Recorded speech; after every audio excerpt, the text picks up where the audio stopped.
NPS Racing Engines, located in Niagara Falls, New York, has been the leader in superbike and 600 sprint racing technology for many years. Will O'Connor and his staff will deliver to you the perfect blend of power and reliability. Champions like Joe B. Miller, Jeff Hartman, and the 2012 Micromania $10,000 winner Ryan Greth all depend on NPS Racing Engines. Give Will a call today at 716-791-4325 or visit them online at www.niagarapower.com. NPS Racing Engines. Everything else is prey.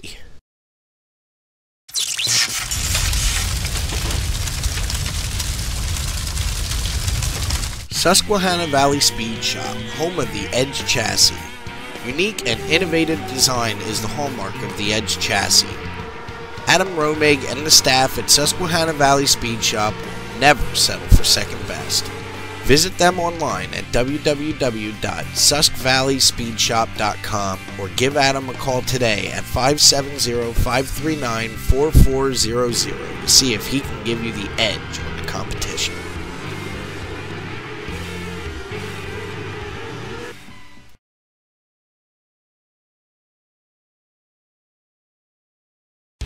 Nunzi's Advertising Specialties, your one-stop shop for all your advertising and promotional needs.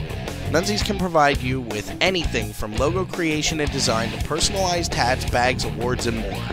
They can also provide you with custom embroidery, screen printing, or direct garment printing on wearables. Rush service one-day production is also available. Visit them now at www.shopnunzis.com.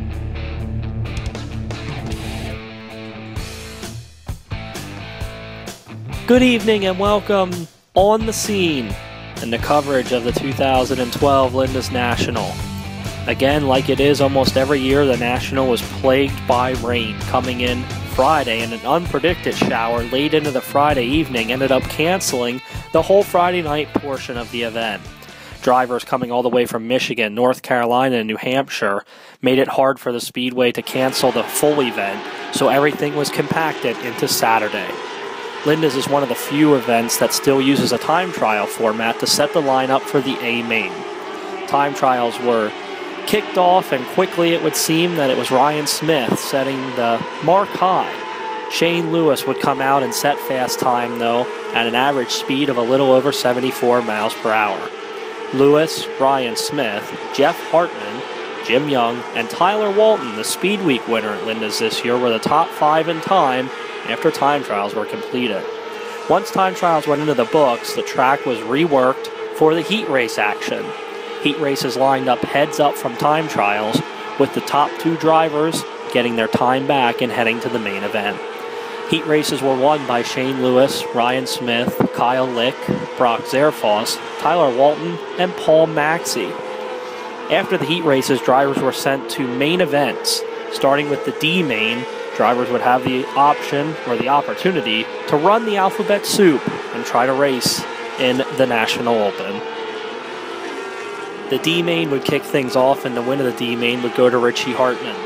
From the D, they went to the C, and Tyler DeVault would take the victory. The one last chance to get in, the B main, and it was Craig Fox grabbing the win. The 31-car field was set for the Linda's National Open this year. It would be Shane Lewis bringing the field to the green flag, flanked on row number 1 by Ryan Smith. At the drop of the green, Smith would gain the early advantage and lead the field into the corner. An early yellow would negate Smith's run, and on the second restart, Shane Lewis wouldn't be fooled twice, and he would drive into the early race lead. It wouldn't take long. By lap 6, with a 31-car field on the track, Lewis was already into heavy lap traffic. He had about half a car length over Smith as they got to the lap traffic. By lap 12, still in traffic, Lewis leads Walton and Smith. Tyler Walton moving into second and starting to close in on the race leader. The top 4 would have no lap traffic between them with 16 down as Mike Rutherford entered the picture. At halfway, Lewis leads Walton, Smith, Rutherford, and Jim Young, but just past halfway. With 23 laps down, Walton goes for the race lead, makes contact with an infield tire, and spins out of the second position. The restart would play crucial for Ryan Smith, Shane Lewis the race leader. With 25 laps down just past the restart, now it is Ryan Smith who used an amazing outside move around Shane Lewis to take the race lead. Lewis would later say the long yellow flag hurt him, his tire cooled off. It was Smith's opportunity and he snagged it. 30 laps down, they're in lap traffic again, this time Ryan Smith cutting his way through, trying to hold Shane Lewis back. A lap 32 caution flag would give Lewis an opportunity to start right on Smith's tail.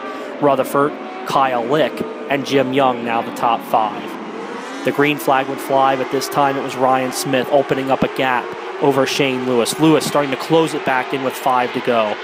As the race led on with only 2 to go, now there's only 5 car lengths between the top 2, and Rutherford starting to close again.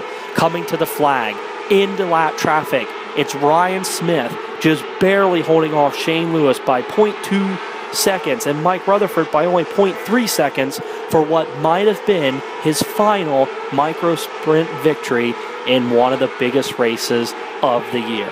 It's worth $3,000 for Ryan Smith, who took the win over Lewis and Rutherford. Rutherford said he was much better on the long green flag run, but never really had the opportunity. The yellows just fell against him. Kyle Lick, who was one of the quickest cars all day, came home in 4th. Jim Young was 5th. Rounding out the top 10 was Mike Dicely, Paul Maxey, Dwayne Gutshaw, North Carolina's Kobe Adams, and Jay Hartman made up the top 10. Another year of the Linda's National goes into the books, and what a fantastic race it was.